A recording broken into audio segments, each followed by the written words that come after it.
आज मैं आपके साथ में मेरी फेवरेट 5 साइकोलॉजी की बुक्स शेयर करने वाला हूँ। अगर आप कोई ऐसे इंसान हो जिसको साइकोलॉजी में बहुत ज़्यादा इंटरेस्ट है तो ट्रस्ट मी, ये वीडियो आपके बहुत काम में आने वाला है। जो लिस्ट में पहली बुक है उसका नाम है influence by Robert Cialdini. One of my favourite books. ये बुक 6 वेपन्स ऑफ इन्फ्लुएंस के बारे में बताती है जिसको हम अपने लाइफ में डेली बेसिस पे इनकाउंटर करते हैं। ये 6 ऐसे वेपन्स हैं जिनसे हम नहीं चाहते हुए भी इन्फ्लुएंस हो जाते हैं। मतलब हम इन्फ्लुएंस होना नहीं चाहते हैं बट उन वेपन्स को इस तरीके से यूज़ किया जाता है कि करके हम नहीं चाहते हुए भी इन्फ्लुएंस हो जाते हैं। ये 6 वेपन्स है। पहला, रेसिप्रोसिटी। अगर हमको कोई इंसान हेल्प ऑफर करता है या फिर कोई चीज़ ऑफर करता है तो हमारी ऐसे टेंडेंसी होती है करके हम भी उनसे इन्फ्लुएंस होके उन्होंने हमको जो हेल्प ऑफर की है या फिर कोई चीज़ ऑफर की है उसके लिए हम उनको रीपे करने की कोशिश करते हैं कि हमने उनसे कुछ चीज़ ली है तो हम उसको तुरंत से तुरंत या जल्दी से जल्दी रीपे कर सके। और इसको ही रेसिप्रोसिटी बोलते हैं कि किसी ने आपकी हेल्प की तो आप भी उनको हेल्प करने के लिए तत्पर रहते हो। जो दूसरा वेपन है वो है स्कैरसिटी। स्कैरसिटी मतलब जो भी चीज़ या वस्तु कम मात्रा में या कम क्वांटिटी में अवेलेबल होगी हम उसको उतना ज़्यादा वैल्यू करते हैं। मतलब जो चीज़ बहुत कम या बहुत रेडिली अवेलेबल नहीं हो, जो बहुत ज़्यादा स्कैर्स हो, हम उसको उतना ज़्यादा वैल्यू करते हैं। जो तीसरा वेपन है वो है अथॉरिटी। इसका मतलब ये कि करके जो भी लोग अथॉरिटी वाले पोजीशन में जैसे डॉक्टर, सीईओज, लॉयर्स, जजेस, हम ऐसे लोगों की बातों से ज़्यादा इन्फ्लुएंस होते हैं।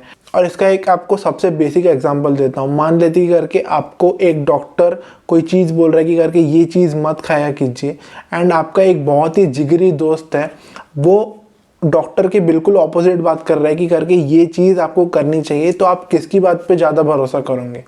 और मेजॉरिटी ऑफ द लोग है ना डॉक्टर की बात पे ज़्यादा विश्वास करेंगे क्योंकि डॉक्टर की जो अथॉरिटी है ना वो आपके दोस्त से ज़्यादा है। तो अथॉरिटी होने के कारण में आप डॉक्टर की बात को ज़्यादा ट्रस्ट करोगे कंपेयर टू आपके दोस्त की बात से। एक दूसरा एग्जांपल लेते हैं। मान लेते हैं करके कोई एस्ट्रोलॉजी वाली चीज़ या कोई ज्योतिष विद्या की बात आपका दोस्त आपको बता रहा है एंड उसके कंपैरिजन में कोई पंडित जी आपको उसके ऑपोजिट में दूसरी बात बता रहे हैं। ये दोस्त भले आपका कितना भी जिगरी हो बट आप उस ज्योतिष की बात को ज़्यादा तवज्जो दोगे, ज़्यादा इंपॉर्टेंस दोगे, उसकी बात पर ज़्यादा ट्रस्ट करोगे क्योंकि जो ज्योतिष है या फिर जो पंडित है उन्होंने अपनी अथॉरिटी बिल्ड की हुई है एंड इसलिए आप उनको ज़्यादा ट्रस्ट करते हो। और ऐसे ही जो भी एडवर्टीजमेंट कंपनीज हैं वो जजेस को, डॉक्टर्स को दिखा के आपको इन्फ्लुएंस कर देती हैं क्योंकि आप अथॉरिटी के बायस में आके उनकी बातों को ट्रस्ट करने लग जाते हो। जो चौथा वेपन ऑफ इन्फ्लुएंस है वो है लाइकिंग। मतलब कि जो भी लोगों को आप दिल से पसंद करते हो, जो भी लोगों को आप बहुत ज़्यादा लाइक करते हो, आप उनकी रिक्वेस्ट को बहुत ही इजीली कंप्लाई कर लोगे या फिर उनकी रिक्वेस्ट को बहुत ही जल्दी एक्सेप्ट कर लोगे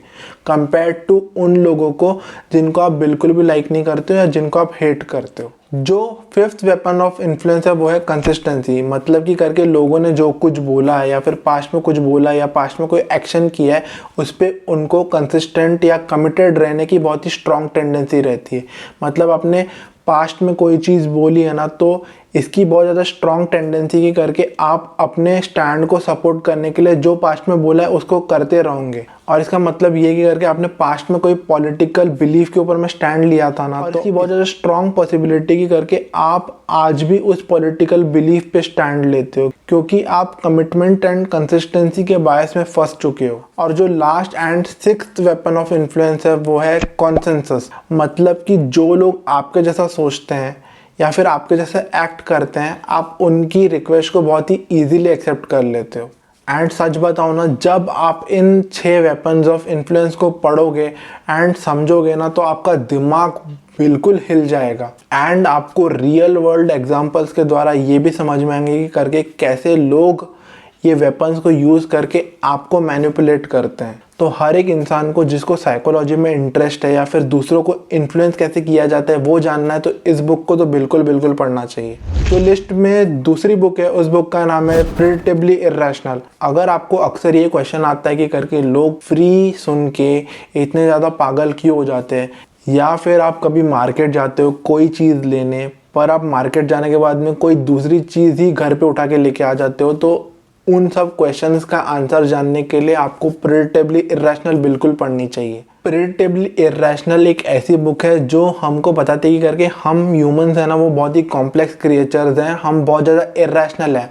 एंड ना ही हम सिर्फ इरैशनल है, बल्कि जो हमारी इरैशनैलिटी या पागलपन है उसको बहुत ही ईजिली प्रिडिक्ट भी किया जा सकता है कि करके हम ऐसे केसेस में रैशनली बिहेव नहीं करेंगे, लॉजिकली बिहेव नहीं करेंगे, हम ऐसे केसेस में बहुत ही इरैशनली बिहेव करेंगे।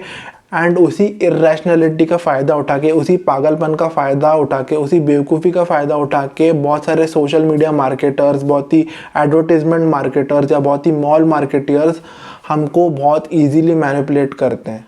मतलब फ्री वर्ड सुन के हम बहुत ज़्यादा इरैशनली बिहेव करेंगे, ये उन मार्केटियर्स को बहुत अच्छे से पता है। एंड उसी चीज़ को एज अ ट्रिक यूज़ करके आप सब लोगों को बहुत ईजीली मैनिपुलेट किया जाता है। एंड ऐसी बहुत सारी ट्रिक्स है जिसको यूज़ करके आप ना चाहते हुए भी बहुत ज़्यादा बेवकूफ़ बन जाते हो, बहुत ज़्यादा स्कैम्स में फंस जाते हो, या फिर बहुत सारी ऐसी चीज़ों में फंस जाते हो जहाँ पे आप पैसे यूज़ नहीं करना चाहते, पैसे स्पेंड नहीं करना चाहते हो, बट भी आप अपने पैसे स्पेंड कर देते हो।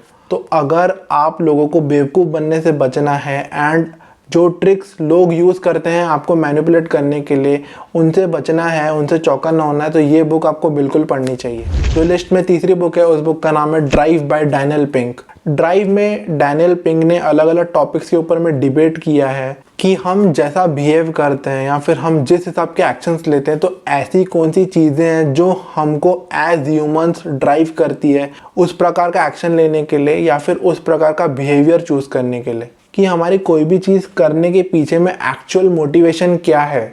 ये बुक आपको आपके बारे में ऐसी ऐसी चीज़ें बताएंगी जिससे शायद आप आज तक अवेयर नहीं हो।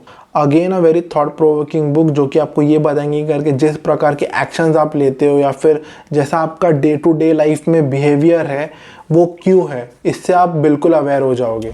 जो लिस्ट में चौथी बुक है उस बुक का नाम है thinking fast and slow by Daniel Kahneman and Amos Tversky. इस बुक को है ना इंट्रोडक्शन की बिल्कुल भी ज़रूरत नहीं। इस बुक को साइकोलॉजी बुक का मैनुअल कहा जाता है एंड कुछ लोग तो इसको father of all psychology books भी बोलते हैं। इस बुक के जो ऑथर है डैनियल कानेमैन एंड आमोस ट्वेर्स्की, उनको बिहेवियरल इकोनॉमिक्स के ऊपर में नोबेल प्राइज़ मिला हुआ है क्योंकि उन्होंने बिहेवियरल इकोनॉमिक्स के ऊपर में पेपर पब्लिश करके लोगों को जागरूक किया था कि करके हमारा माइंड किस हिसाब से इन्फ्लुएंस होता है, किस हिसाब से वो सिस्टम्स में सोचता है एंड किस हिसाब से ह्यूरिस्टिक्स एंड बायसेस में फंसता है। इस बुक में ये बताया गया कि करके ह्यूमन माइंड अपने डे टू डे एस्पेक्ट्स में कहाँ कहाँ बायस्ड होकर डिसीजन मेकिंग में फ्लॉ करता है, उसको बहुत अच्छे तरीके से हाईलाइट किया गया है। बहुत अच्छी तरीके से जो ह्यूरिस्टिक्स एंड बायसेस हैं, जो हमारे डिसीजन मेकिंग में फ्लॉज हैं, जो कि बहुत सारी फैलेसीज़ हैं, उनको बहुत अच्छे से समझाया गया है, डिटेल तरीके से समझाया गया है। बुक जो है वो बहुत ही एकेडमिक तरीके से लिखी गई है, मतलब जैसे हमारे स्कूल में बुक्स होती थी उस तरीके से लिखी गई है एंड कहीं कहीं आपको बोरिंग भी लग सकती है, बट जब आप इस बुक को पढ़ोगे तो ये एक ऐसी बुक है कि ये बुक अगर आपने पढ़ ली ना तो आपको साइकोलॉजी के जो बेसिक फंडामेंटल्स हैं, हमारा माइंड कैसे काम करता है एंड कितने तरीके के बायसेस हमारे डेली लाइफ की जो डिसीजन मेकिंग है उनको इन्फ्लुएंस करते हैं, बायस्ड बनाते हैं, हम किस हिसाब से रोज़ाना फैलेसीज में फंसते हैं, ये बहुत अच्छे तरीके से समझ में आ जाएगा। तो अगर आप इस बुक को पिक करते हो तो मेरी रिकमेंडेशन यही रहेगी कि अगर इस बुक को जितना धीरे हो सकते उतना धीरे पढ़ना, जितना एब्जॉर्ब कर सकते हो उतना एब्जॉर्ब करके अपना टाइम लेके पढ़ना, तब जाके चीज़ें जो हैं वो आपके दिमाग में घुसेंगी एंड आप डिसीजन मेकिंग को बहुत बेहतर बनाने की कोशिश करोगे। जो लिस्ट में पांचवी बुक है उस बुक का नाम है the art of thinking clearly by Rolf Dobelli. अगर आप एक बिगिनर हो जिसको साइकोलॉजी के बारे में बिल्कुल भी कुछ भी नहीं पता है ना, तो आपको इस बुक से स्टार्ट करना चाहिए। इससे अच्छी बिगिनर फ्रेंडली बुक साइकोलॉजी की हो ही नहीं सकती। इस बुक में 99 ऐसे बायसेस एंड फैलेसीज के बारे में बताया गया है जिनको हम अपने डे टू डे लाइफ में फेस करते हैं।